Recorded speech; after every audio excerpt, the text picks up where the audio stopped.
नमस्कार दोस्तों, मैं राजकुमार मौर्य। आज की इस वीडियो में हम बात करेंगे बिहार की। बिहार में लोकसभा की 40 सीटें हैं। 40 सीटों में महागठबंधन, इंडिया गठबंधन कौन कौन सी सीट जीतने जा रहा है 2024 में। एक एक सीट का हम नाम लेंगे और एक एक सीट के बारे में हम आपको बताएंगे। अगर आप चैनल पर पहली बार आए हैं तो चैनल को जरूर सब्सक्राइब करिएगा और कमेंट करके अपनी राय जरूर व्यक्त करिएगा। अगर कहीं पर भारतीय जनता पार्टी एनडीए गठबंधन को घाटा लगता हुआ दिखाई दे रहा है सबसे ज्यादा, तो वो राज्य है महाराष्ट्र और बिहार और पश्चिम बंगाल। ज्यादातर हम बिहार में हम देखते हैं जो गोदी मीडिया है, गोदी मीडिया का सर्वे आया है। पहले गोदी मीडिया की हम बात करेंगे। गोदी मीडिया का मतलब जो मोदी जी का मीडिया है, जो कभी अपनी बात अच्छे ढंग से नहीं करता, जनता की बात नहीं करता। उसने तो औरंगाबाद लोकसभा सीट पर महागठबंधन के प्रत्याशी को जिताया है औरंगाबाद सीट पर, क्योंकि यहां पर कुशवाहा समाज के व्यक्ति को टिकट मिला हुआ है। कुशवाहा समाज को यहां पर तेजस्वी यादव ने टिकट दिया हुआ है। तो औरंगाबाद की जो लोकसभा सीट है, यहां पर कुशवाहा, मुसलमान और यादव के समीकरण के द्वारा आरजेडी चुनाव जीतने जा रही है। अभय कुशवाहा को टिकट मिला हुआ है यहां पर। तो ये हमारा सर्वे नहीं है, गोदी मीडिया का सर्वे है। अगली सीट है काराकाट। काराकाट की जो लोकसभा सीट है, वहां पर मामला इसलिए फंस चुका है क्योंकि काराकाट की लोकसभा सीट पर भारतीय जनता पार्टी से जो टिकट मिला हुआ था पवन सिंह को पश्चिम बंगाल से, तो उन्होंने टिकट को वापस कर दिया। वापस करने के बाद उन्होंने ऐलान किया कि हम काराकाट लोकसभा सीट से चुनाव लड़ेंगे और काराकाट सीट को उपेंद्र कुशवाहा को दिया गया है भारतीय जनता पार्टी एनडीए गठबंधन की तरफ से। और वहां पर जो सीपीआई माले की जो पार्टी है, सीपीआई जो पार्टी है, उसने भी कुशवाहा को टिकट दे दिया है। अगर हम बात करते हैं बीजेपी का जो वोट बैंक है, समड़ वोट बैंक, भूमियार हो, ठाकुर हो, ब्राह्मण हो, ये मेन वोट बैंक है।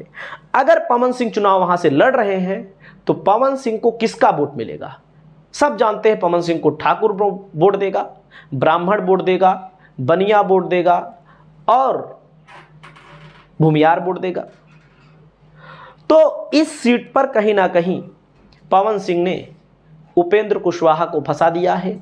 जब उपेंद्र कुशवाहा को फंसा दिया है तो काराकाट सीट पर कहीं ना कहीं महागठबंधन को ही फायदा होता हुआ दिख रहा है। अगली सीट है अररिया। अररिया लोकसभा सीट पर भी महागठबंधन लोकसभा का चुनाव जीतने जा रहा है। अररिया लोकसभा सीट पर आरजेडी ने शाहनवाज आलम को लोकसभा का टिकट दिया हुआ है। अगली सीट है बक्सर की लोकसभा सीट। बक्सर पर भी महागठबंधन के प्रत्याशी को जीत मिलने जा रही है। ये हमारा सर्वे नहीं कहता, एक गोदी मीडिया का सर्वे कहता है। अब जहानाबाद की लोकसभा सीट है। जहानाबाद की लोकसभा सीट पर भी भारतीय जनता पार्टी एनडीए गठबंधन यहां नहीं जीत पाएगा, एक गोदी मीडिया कह रहा है, मैं नहीं कह रहा हूं। किशनगंज सीट भी गोदी मीडिया कह रहा है कि भारतीय जनता पार्टी वैसे भी यहां चुनाव नहीं जीत पाएगी। यानी कि 7 लोकसभा सीटें तो दे रहा है इंडिया गठबंधन को गोदी मीडिया। अब मैं कौन सी सीट दे रहा हूं? अब साथ में 8वीं सीट जोड़ लीजिएगा आप। पूर्णिया से पप्पू यादव लोकसभा का चुनाव जीत रहे हैं। पूर्णिया से इसके पहले भी निर्दलीय प्रत्याशी के तौर पर जीत चुके हैं पूर्णिया से। और यहां पर महागठबंधन ने बीमा भारती को टिकट दिया हुआ है। बीमा भारती जो नीतीश जी की पार्टी में थी और कुछ समय पहले ही आपने देखा होगा फ्लोर टेस्ट में नीतीश जी की पार्टी को छोड़कर आती हैं और इनका स्वागत किया जाता है। अगली सीट है सारण। सारण की लोकसभा सीट पर लालू यादव की बेटी चुनाव लड़ रही हैं और राजीव प्रताप रूढ़ी लड़ रहे हैं भारतीय जनता पार्टी से। तो इस सीट पर लालू यादव की बेटी चुनाव जीत रही हैं। अगली सीट है पाटिल पुत्र। इस पर भी लालू यादव की बेटी चुनाव लड़ रही हैं। गोदी मीडिया बार बार बता रहा है चुनाव हार रही हैं, लेकिन मैं भी गोदी मीडिया का बाप हूं। मैं बता रहा हूं कि पाटिल पुत्र सीटें लोग जीत रहे हैं। क्योंकि देखो, जो बड़े नेता हैं, बड़े नेता के परिवार से अगर कोई चुनाव लड़ता है तो इसका मतलब है कि वो चुनाव जीतने की कंडीशन में है, नहीं तो नहीं लड़ते हैं चुनाव, किसी अन्य व्यक्ति को दे देते हैं। वैसे भी सारण की लोकसभा सीट पर बहुत कम मार्जिन से बीजेपी यहां चुनाव जीतती है। अगली सीट है गया। गया की सीट पर भी बहुत बुरी स्थिति है बीजेपी की, यानी कि जीतनराम मांझी चुनाव हार रहे हैं।